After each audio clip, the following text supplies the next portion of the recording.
Hey everyone, it is Ben Lister here. So today's video I want to talk about a topic which is really to do with scale, and the reason that I thought about this topic is I was talking with someone and we were talking about a phrase called ego lifting, which is basically in the gym space and the weightlifting space. If you are lifting too much and you really shouldn't be lifting that much, you're basically prone to getting an injury or something like that.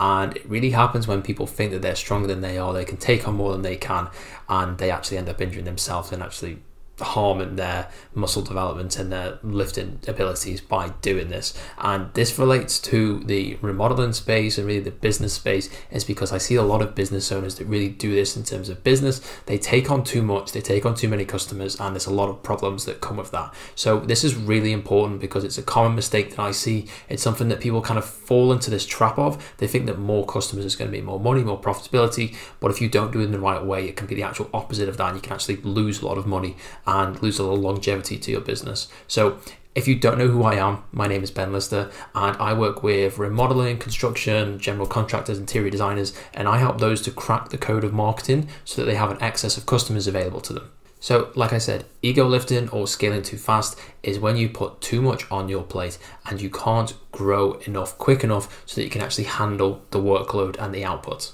And this can be applied to business when it comes to taking on more customers, promising more than you can actually do, taking on too many team members, or just anything to do with scale that happens pretty quickly, and it can cause a lot of complexity and confusion within the business. So when you start out with business, you are going to make a lot of mess, and that means your processes, your systems are not going to be defined. They're not going to be very good. It's kind of going to be all over the place, and that's okay while you're starting out, because you're trying to find a proof of concept, something that works, something that you can sell to your market. And when it comes to remodeling kitchens or bathrooms, you want to craft an offer that actually works, and it's going to be messy. You're going to bring some people in on some products, you're going to bring some people in on other products. You know, if a lead comes to you and they want something that you don't really offer but you can do, you'd probably do it because you need the money when you're starting out. But once we get into the, multi-six figure, 7-figure mark, this is when we want to set processes in place. So we only bring on clients that actually do what we want and they are consistent with what we've done before. So we want the business to be incredibly lean. We want sort of one product, or maybe a couple of products, one way of delivering the product, one or two ways to market the product, select amount of people that do a specific job, and we don't want all this stuff everywhere. We want to be super simple, super lean, and super straightforward. And if you have it in this way and you have the business set up in this way, scaling actually becomes really easy, and it becomes a lot harder to actually be in this situation where you're scaling too fast, because there almost isn't a way to scale too fast if you're only doing one or two processes and it's not really complex. So in an instance like this, you could probably scale pretty quickly. You could double the amount of customers you bring on, and it wouldn't be too much operational complexity, and you're not going to have the issues that I'm about to talk about in this video. And for complete transparency, this has happened in my business. This is something that I've actually fallen prey to, and I'm hoping that you can learn the lessons that I've learned to help you. So basically in my business, we brought on a bunch of clients doing all different things. We were doing advertising for some companies, we were doing reactivations for other companies, we were doing, all kind of crazy stuff. And as a result, we had to pay a lot more money to make sure that the work actually was done. So we had to outsource for different things, different things like content creation and going out and doing sales and all that kind of stuff. So when it comes to actually focusing on the service delivery, that's really the only thing that we could do. And it really harmed a lot of areas in the business. Whereas if we did this slowly and ramped up our number of customers slowly, and we started to outsource things slowly, the processes that we have would have been much better. We would have been able to make more money in the long run, and it would have been far less complex, definitely less stressful, and it would have been a situation where we, comfortably, double the amount of money that we're making, really ramp it up. But in actual fact, we're doing the same work, and it's still pretty simple. There's not too much complexity. Whereas if you double your customers overnight and you bring them all on different formats and you're doing different jobs and it's not really what you're used to, then you've just got chaos going on. And if you do this in your remodeling business, it can lead to some pretty rash decisions, because you need to make quick decisions, and this can be hiring the wrong sorts of people, making poorer quality decisions.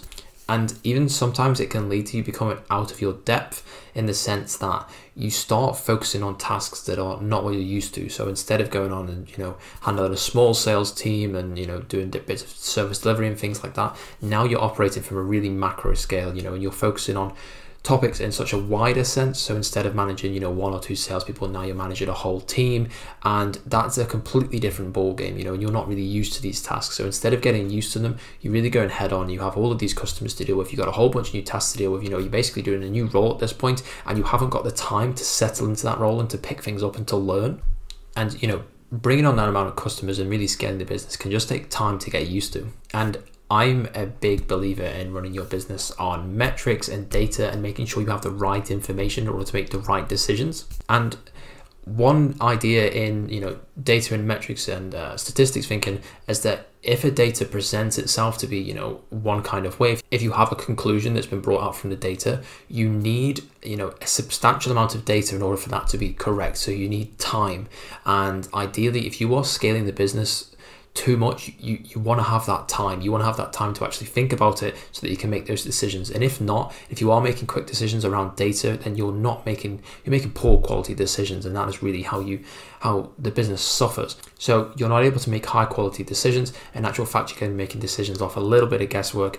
Perhaps what the data is presented, you know, by the time it actually rolls out after, you know, 1 or 2 weeks, then the data is going to change, and you weren't able to see that because you had to make a quick decision. So if you made a decision after a couple of weeks when you had the time to think about it, the data could have presented itself and you could have made a better decision. And obviously it's very easy in hindsight to see that, but obviously you've already made that decision at that point, and you're gonna have to go back on what you've already done, and it just creates a whole bunch of different complexity.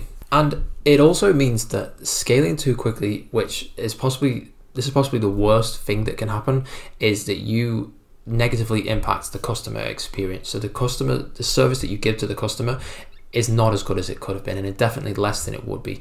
And so this is the number one thing, I think, because really your product is everything. It's what you go off. You know, you can't last too long if you don't have a good product, because you'll quickly be found out, especially in a local area, you know, a local business. People will instantly know. You'll have pretty bad reviews, and the word will spread that your service isn't as good as it should be, and perhaps the quality is decreased. I'm sure that we can all think of businesses out there where this has happened, or whether it may be, you know, a restaurant had new owners and the quality decreases and the word gets out pretty quickly, or you know, any sort of local business like that is pretty easy, and you find out pretty quickly that something's changed and the quality isn't as good, and that's the last thing that you want to happen for your business, you know, because once the word spreads, your marketing efforts are going to be decreased, and really, you know, all the processes in your business are going to be pretty difficult to complete. And it can be really tempting to bring on more customers, especially if the money is there, and especially if you know that you can bring on more, you know, if you can increase your marketing output, if you can increase your sales output and bring on all these customers all at once.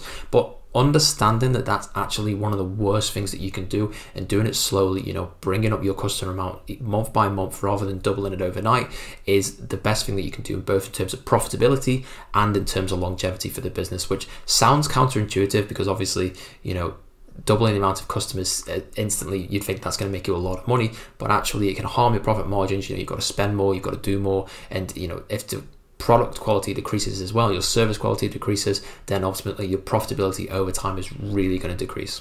By the way, if you are struggling to get remodeling or construction or interior design jobs, go ahead and click the first link in the description.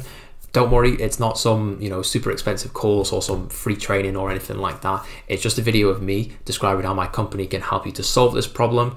To be completely transparent, it is a sales funnel. It's designed to sell you something. But yeah, if you are struggling with that issue, go ahead and click the first link. If you liked the video, if you enjoyed and you got some value out of this one, then just go ahead and click the like button. You can also comment below anything you want me to talk about or any suggestions that you have. And if you want to watch more, obviously click the subscribe button. But yeah, I really appreciate you watching this all the way to the end. It means the absolute world to me, and it's really great to have you here. So yeah, thanks very much and enjoy the rest of your day. Cheers.